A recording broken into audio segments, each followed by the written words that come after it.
Welcome back. बात करेंगे Sindh high court में 10 से ज्यादा लापता अफराद की बाजियाबी से मुतालिक दरखास्तों की समाअत हुई है।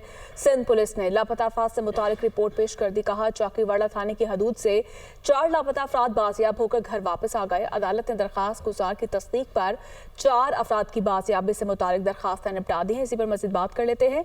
अब्दुल हसीब खान हमें ज्वाइन कर चुके हैं। अब्दुल हसीब, बताइए कि समाअत का अहवाल। जी देखिए, सिंध हाई कोर्ट में 10 से ज्यादा लापता अफराद की बाजियाबी से मुतालिक दरख्वास्तों की जो है वो समाअत हुई, जिसमें पुलिस ने लापता अफराद की बाजियाबी से मुतालिक रिपोर्ट पेश करते हुए अदालत को बताया कि चाकीवाड़ा थाने के दूर से 4 लापता अफराद बाजियाब होकर जो है वो घर पहुंच चुके हैं।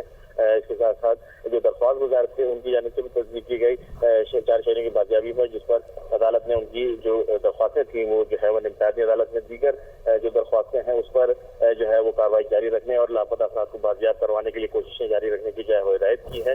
थानादर से लापता शहरी जो था उसकी बाजियाबी से मुतालिक दरख्वास्त पर अदालत ने तफ्तीशी अफसर की अदम हाजिरी पर बरहमी का इज़हार किया है और आधे घंटे का वक्त दिया है और तफ्तीशी अफसर को फौरी तौर पर अदालत में तलब किया है। तफ्तीशी अफसर ने जो है वो दीगर दरख्वास्तों में अदालत को बताया कि मुख्तलिफ केसेस के अंदर GITs भी जो है वो बनाई गई हैं, जिस पर अदालत ने इस्तफसार किया कि GITs की बनाने से मुतालिक क्या लापता शहरियों के अहल खाना को आगाह किया है, जिस पर जो है वो तफ्तीशी अफसर ने अदालत को बताया कि SSP की सरबराही में GITs बनाई गई हैं, जिन्होंने लापता शहरियों की जो है वो अहल खाना को भी आगाह कर दिया है। अदालत ने लापता शहरियों की बाजियाबी के लिए जो है बहुत शुक्रिया आपका।